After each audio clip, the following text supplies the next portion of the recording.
ಸ್ವಾಮಿ ಕೊರಗಜ್ಜ. ಓಂ ನಮೋ ಭಗವತೆ ವಾಸುದೇವಾಯ. ನನ್ನ ಆರಾಧ್ಯ ದೇವಾದ ಕೊರಗಜ್ಜ ಹಾಗೂ ಮಹಾವಿಷ್ಣು ನಿಮ್ಮ ಜೀವನದಲ್ಲಿ ಸುಖ, ಶಾಂತಿ, ಸಮೃದ್ಧಿ, ನೆಮ್ಮದಿ, ಹಾಗೆಯೇ ನೀವು ಮಾಡುವಂತಹ ಎಲ್ಲ ಕೆಲಸದಲ್ಲೂ ಯಶಸ್ಸು ಸಿಗಲಿ. ನೀವು ಅಂದ್ಕೊಂಡಿದ್ದು ಎಲ್ಲವೂ ನಿಮ್ಮ ಜೀವನದಲ್ಲಿ ನಡೆಯಲಿ. ನಿಮ್ಮ ಜೀವನದಲ್ಲಿರುವಂತಹ ಸಕಲ ಕಷ್ಟಗಳು ದೂರಾಗಲಿ ಅಂತ ನಾನು ನನ್ನ ಆರಾಧ್ಯ ದೇವವಾದ ಕೊರಗಜ್ಜ ಹಾಗೂ ಮಹಾವಿಷ್ಣುವನ್ನು ಪ್ರಾರ್ಥಿಸುತ್ತೇನೆ.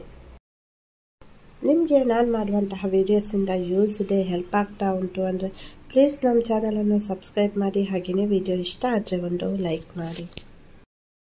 ನಾವು ಜೀವನದಲ್ಲಿ ಸಂತೋಷವಾಗಿರಬೇಕು, ನೆಮ್ಮದಿಯಿಂದ ಇರಬೇಕು ಅಂತ ತುಂಬ ಪ್ರಯತ್ನವನ್ನು ಮಾಡ್ತೇವೆ. ಕೆಲವೊಂದು ಸಲ ಎಲ್ಲೋ ಒಂದು ಕಡೆ ನಾವು ದುಡಿತಾನೇ ಇರ್ತೇವೆ. ನಮ್ಮ ಬಗ್ಗೆ ನಾವು ಆಲೋಚನೆ ಮಾಡಲ್ಲ, ಏನಾಗ್ತಾ ಉಂಟು ನಮ್ಮ ಜೀವನದಲ್ಲಿ, ನಮ್ಮ ಮನೆಯವರ ಜೀವನದಲ್ಲಿ ಅಂತ ನಾವು ಅದರ ಬಗ್ಗೆ ಗಮನ ಕೊಡಲ್ಲ. ಆಫೀಸ್ ಕೆಲಸ, ಹಣ ಸಂಪಾದನೆ ಮಾಡುವುದು ಅಥವಾ ಇನ್ಯಾವುದೋ ವಿಷಯದಲ್ಲಿ ಇರ್ತೇವೆ. ಅಥವಾ ಕೆಲವೊಂದು ಸಲ ನಾವು ಅಂದ್ಕೊಂಡ ಥರ ಜೀವನ ಮಾಡಲಿಕ್ಕೆ ಆಗಲಿಲ್ಲ ಅಂತ ತುಂಬ ನಾವು ಬೇಸರವನ್ನು ಪಟ್ಕೊಳ್ತೇವೆ, ನೋವು ಅನುಭವಿಸ್ತೇವೆ. ಕೆಲವೊಂದು ಸಲ ನಾವು ಸ್ಟ್ರೆಸ್ ಅನ್ನೋ ಸಮಸ್ಯೆಗೊಳಗಾಗ್ತೇವೆ. ಅಧಿಕವಾದಂತಹ ಒತ್ತಡ ಅಥವಾ ನಾವು ಜೀವನದಲ್ಲಿ ತುಂಬ ಆಸೆ ಕನಸುಗಳನ್ನು ಕಟ್ಟಿಕೊಂಡಿರ್ತೇವೆ. ಅದು ಯಾವಾಗ ನೆರವೇರಲ್ಲ ನೋಡಿ, ಆವಾಗ ನಾವು ಮಾನಸಿಕವಾಗಿ ಹಿಂಸೆಯನ್ನು ಅನುಭವಿಸ್ತೇವೆ. ತುಂಬ ಹತಾಶೆ, ನಿರಾಸೆ ಭಾವನೆಯನ್ನು ಅನುಭವಿಸ್ತೇವೆ. ಇದರಿಂದ ನಾವು ತುಂಬ ನೋವು ಅನುಭವಿಸೋದು ಮಾತ್ರ ಅಲ್ಲದೆ ನಾವು ದಿನದಿಂದ ದಿನಕ್ಕೆ ತುಂಬ ವೀಕ್ ಆಗ್ತೇವೆ. ಅಂದರೆ ಏನೇ ಒಂದು ಕೆಲಸ ಮಾಡಿದ್ರೂ ಕೈ ಹಿಡಿಯಲ್ಲ. ಅಥವಾ ಬಿಸ್ನೆಸ್ನಲ್ಲಿ ನಾವು ಲಾಸ್ ಆಗ್ತಾ ಇರ್ಬೋದು. ನಾವು ಕೆಲವೊಂದು ಸಲ ತಿಂಗಳಿನ ಲೆಕ್ಕ ನಾವು ಇಂಪ್ರೂವ್ಮೆಂಟನ್ನು ನೋಡೋದಕ್ಕಿಂತ ನಾವು ದಿನದಲ್ಲಿ ನಾವು ವ್ಯಾಪಾರ ಏನು ಮಾಡ್ತೇವೆ ಅಥವಾ ಏನಾದರೂ ಸಣ್ಣ ಪುಟ್ಟ ಕೆಲಸ ಮಾಡ್ತಾ ಇರ್ತೇವೆ, ದಿನದ ಲೆಕ್ಕದಲ್ಲಿ ನೋಡಿದಾಗಲೂ ನಾವು ದಿನದಿಂದ ದಿನಕ್ಕೆ ಇಂಪ್ರೂವ್ಮೆಂಟ್ ಆದರೆ ನಾವು ತಿಂಗಳಲ್ಲಿ ಇಂಪ್ರೂವ್ಮೆಂಟ್ ಆಗ್ತೇವೆ. ಇದು ದಿನದಿಂದ ದಿನಕ್ಕೆ ನಾವು ಇಂಪ್ರೂವ್ಮೆಂಟ್ ಆಗಿಲ್ಲ ಅಂದರೆ ನಾವು ಹೇಗೆ ತಿಂಗಳಲ್ಲಿ ಇಂಪ್ರೂವ್ಮೆಂಟ್ ಕಾಣಲಿಕ್ಕೆ ಸಾಧ್ಯ ಅಲ್ವಾ? ಯಾವುದೇ ಒಂದು ಕೆಲಸದಲ್ಲಿ ಇರ್ಬೋದು, ಬಿಸ್ನೆಸ್ನಲ್ಲಿ ಇರ್ಬೋದು, ಮನೆಯಲ್ಲಿ ಕೂಡ ನಾವು ಮನೆಯಲ್ಲಿ ಪ್ರತಿಯೊಂದು ಕ್ಷಣವನ್ನು ಖುಷಿಯಾಗಿ ನೆಮ್ಮದಿಯಿಂದ ಇರಬೇಕು ಅಂತ ಬಯಸ್ತೇವೆ. ಸೊ ಈ ಥರ ಎಲ್ಲ ನಮ್ಮ ಜೀವನದಲ್ಲಿ ಕೆಲವೊಂದು ಸಮಸ್ಯೆಗಳಿರುತ್ತೆ, ನೋವಿರುತ್ತೆ. ಒಬ್ಬೊಬ್ಬರಿಗೆ ಒಂದೊಂದು ರೀತಿಯ ಸಮಸ್ಯೆಗಳು ಕಾಡ್ತಾ ಇರಬಹುದು. ನಿಮ್ಮದು ಸಮಸ್ಯೆ ಏನೇ ಆಗಿತ್ತು, ಅದು ಹಣಕಾಸಿಗೆ ಸಂಬಂಧಿಸಿದ್ದಿರ್ಬೋದು, ಮಕ್ಕಳ ಮದುವೆ ವಿಷಯದಲ್ಲಿ ಇರ್ಬೋದು, ಅಥವಾ ಕೆಲಸ ಸಿಗ್ತಾ ಇಲ್ಲ, ಈವನ್ ಗೌರ್ಮೆಂಟ್ ಜಾಬ್ ಇರ್ಬೋದು, ಅಥವಾ ವ್ಯಾಪಾರ ಇರ್ಬೋದು. ನಮ್ಮ ಜೀವನದಲ್ಲಿ ಖುಷಿ ಇಲ್ಲ, ಸಂತೋಷ ಇಲ್ಲ, ನಾವು ಇಷ್ಟಪಟ್ಟ ವ್ಯಕ್ತಿಯ ಜೊತೆ ಇರಲಿಕ್ಕೆ ಆಗ್ತಾ ಇಲ್ಲ, ಮದುವೆ ಆಗ್ತಾ ಇಲ್ಲ ಅನ್ನೋದಿರ್ಬೋದು. ಅಥವಾ ನಿಮ್ಮನ್ನು ನೋಡಿದರೆ ಯಾರಿಗೂ ಕೂಡ ಆಗಲ್ಲ. ಜೀವನದಲ್ಲಿ ಏನೇ ಒಂದು ಸಮಸ್ಯೆ ಬಂದರೂ ಯಾರೂ ನನ್ನ ಜೊತೆ ಇಲ್ಲ, ನನಗೆ ಸಮಸ್ಯೆಗಳೇ ನನ್ನ ಜೀವನವ, ಆ ಸಮಸ್ಯೆಗಳ ಮಧ್ಯೆನೇ ನಾನು ಬದುಕ್ತಾ ಇದ್ದೇನೆ, ಇತ್ತ ಕಡೆ ಹಣನೂ ಇಲ್ಲ, ಕೆಲಸನೂ ಇಲ್ಲ, ನಾನು ಏನು ಮಾಡಲಿಕ್ಕೆ ಹೋದ್ರೂ ನನಗೆ ಒಳ್ಳೆಯದಾಗ್ತಾ ಇಲ್ಲ, ಬರೀ ನೋವು, ದುಃಖ, ಸಂಕಟ, ಇಷ್ಟೇ ನನ್ನ ಜೀವನ ಅಂತ ನೀವು ಅಂದ್ಕೊಂಡಿದ್ರು ನಾನು ಇವತ್ತು ನಿಮಗೆ ಒಂದು ಮಂತ್ರವನ್ನು ಹೇಳಿಕೊಡ್ತೇನೆ.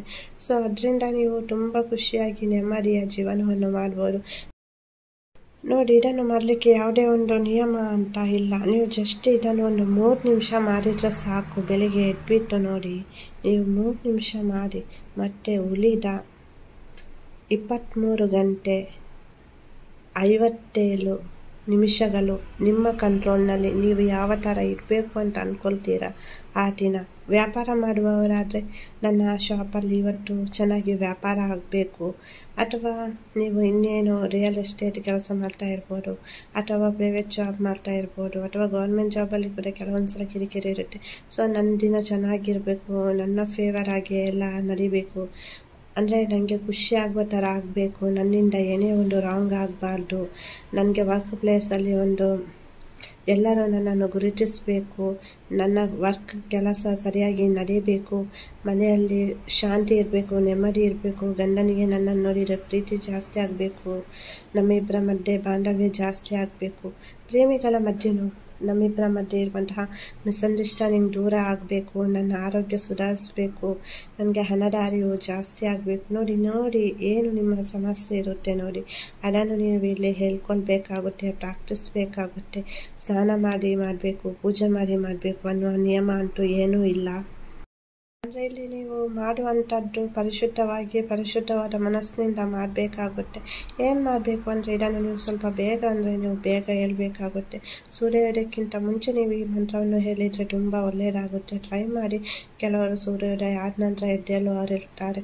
ಸೊ ಒಂದು 5:15 5:45 ಹೋಗಿ ನೀವು ಎದ್ದೇಳಿದ್ರೆ ಸೊ ಆ ಟೈಮ್ನಲ್ಲಿ ನೀವು ಈ ಮಂತ್ರವನ್ನು ಹೇಳ್ಕೊಳ್ಬೋದು. ಮತ್ತು ಮನಸ್ಸಿನಲ್ಲಿ ನೋಡಿ, ಇದನ್ನು ಹೇಳ್ಕೊಳ್ಳುವಾಗ ನೀವು ಖುಷಿಯಾಗಿ ಹೇಳ್ಕೊಳ್ಬೇಕು. ಏನು ನೀವು ಇವತ್ತು ವ್ಯಾಪಾರ ಮಾಡ್ತಾ ಇದ್ದೀರಾ, ಯಾವುದಾದ್ರೂ ಕೆಲಸಕ್ಕೆ ಕ್ಲೈಂಟನ್ನು ಮೀಟ್ ಮಾಡಲಿಕ್ಕೆ ಹೋಗ್ತಾ ಇದ್ದೀರಾ, ಯಾವುದಾದ್ರೂ ಇಂಟರ್ವ್ಯೂ ಕೊಡ್ತಾ ಇದ್ದೀರಾ ಅಂದರೆ ಖುಷಿಯಾಗಿ ಪಾಸಿಟಿವ್ ಆಗಿ ನಿಮಗೆ ನಂಬಿಕೆ ಇರಬೇಕು. ನೀವು ಮಾಡೋದ್ರ ಮೇಲೆ, ಆ ಮಂತ್ರದ ಮೇಲೆ ಖಂಡಿತವಾಗಿಯೂ ನೀವು ಏನು ಅಂದ್ಕೊಳ್ತೀರಾ ಅದಕ್ಕಿಂತ ಒಳ್ಳೆಯ ಉತ್ತಮ ಫಲಗಳನ್ನು ನೀವು ಪಡೀತೀರಾ.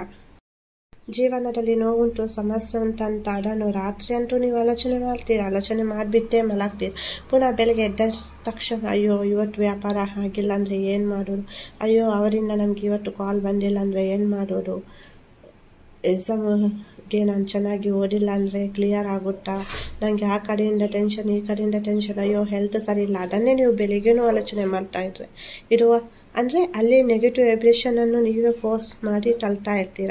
ಸೊ ಹಾಗಾಗಿ ಒಂದು ಮಂತ್ರವನ್ನು ನೀವು ಡೈಲಿ ಒಂದು 41 ದಿವಸ ಬೇಕಿದ್ರೆ ನೀವು ಕಂಟಿನ್ಯೂ ಆಗಿ ಮಾಡಿ. ನಿಮಗೆ ರಿಸಲ್ಟ್ ಅನ್ನೋದು ವಿದಿನ್ 24 ಅವರ್ಸಲ್ಲಿ ನಿಮಗೆ ಚೇಂಜಸ್ ಅನ್ನೋದು ಕಾಣುತ್ತೆ. ನೋಡಿ, ನಾನು ಹೆಚ್ಚಾಗಿ 1 ವರ್ಡದ್ದು ಅಂದರೆ 1 ಶಬ್ದದ್ದಿರ್ಬೋದು ಅಥವಾ 3 ಶಬ್ದದ್ದಿರ್ಬೋದು ಮಂತ್ರವನ್ನು ಜಾಸ್ತಿ ಹೇಳಿಕೊಡ್ತೇನೆ. ಏನಕ್ಕಂದರೆ ಅದರಿಂದ ವೆರಿ ಸೂನ್ ರಿಸಲ್ಟ್ ಬರುತ್ತೆ. ನೀವೇನು ಅಂದ್ಕೊಂಡ್ರೂ ಅದು ನೆರವೇರುತ್ತೆ. ನಂಬಿಕೆಯನ್ನಿಟ್ಟು ಮಾಡಿ. ಏನಕ್ಕೆ ಹೇಳ್ತಾ ಇದ್ದೇನೆ ನೋಡಿ, ಕೆಲವೊಂದು ಸುಲಭ ಅಂತ ನಿಮಗೆ ಅನಿಸುತ್ತೆ. ಕೆಲವೊಂದು ಸಲ ನಾವು ಕೂಡ ಫ್ರೀಯಾಗಿ ಹೇಳ್ತೇವೆ, ಆವಾಗ ಇದು ಆಗುತ್ತಾ ಇಲ್ವಾ, ಇದೆಲ್ಲ ಸುಮ್ಮನೆ, ಇದರಿಂದ ಏನೂ ಆಗಲ್ಲ ಅಂತ ಕೆಲವೊಂದು ಸಲ ಅನುಮಾನ ಪಡ್ತೀರಾ ನೀವು. ಸೊ ಅನುಮಾನ ಮಾಡಬೇಡಿ. ನಿಮಗೆ ಒಳ್ಳೆಯದಾಗಬೇಕು ಅನ್ನೋದೇ ನಮ್ಮ ಆಸೆ. ನೀವೇನು ಅಂದ್ಕೊಂಡ್ರೂ ಅದು ನೆರವೇರುತ್ತೆ. ನಾನು ಕೂಡ ನಿಮ್ಮ ಪರವಾಗಿ ನಿಮಗೆ ಪ್ರಾರ್ಥನೆಯನ್ನು ಮಾಡ್ತೇನೆ.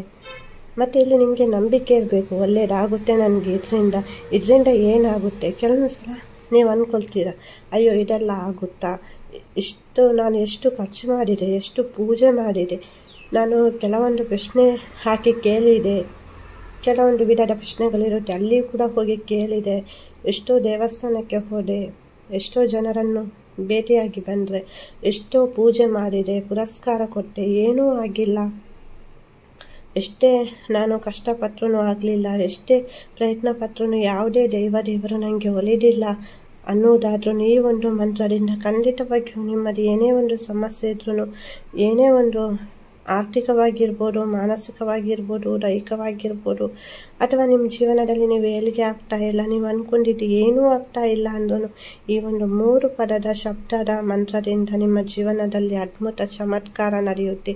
ನಂಬಿಕೆಯನ್ನಿಟ್ಟು ಮಾಡಿ. ಖಂಡಿತವಾಗಿಯೂ ನೀವೇ ಹೇಳ್ತೀರಾ, ನಿಮ್ಮ ಜೀವನದಲ್ಲಿ ನೀವೇನು ಅಂದ್ಕೊಳ್ತೀರಾ ಅದೆಲ್ಲನೂ ನಡೀತಾನೆ ಹೋಗುತ್ತೆ. ಇದನ್ನು ನೀವು ಬೆಳಿಗ್ಗೆ ಸೂರ್ಯೋದಯಕ್ಕಿಂತ ಮುಂಚೆ ಹೇಳಬೇಕಾಗುತ್ತೆ. ಈ ಮಂತ್ರ ಈ ಥರ ಇದೆ: ಓಂ ನಮೋ ನಾರಾಯಣ, ಓಂ ನಮೋ ನಾರಾಯಣ, ಓಂ ನಮೋ ನಾರಾಯಣ. ಇದೇ ಥರ ನೀವು ಬೆಳಿಗ್ಗೆ ಅರ್ಲಿ ಮಾರ್ನಿಂಗ್ ಸೂರ್ಯೋದಯಕ್ಕಿಂತ ಮುಂಚೆ ನೀವು ಇದನ್ನು ಜಪ ಮಾಡ್ತಾ ಬನ್ನಿ.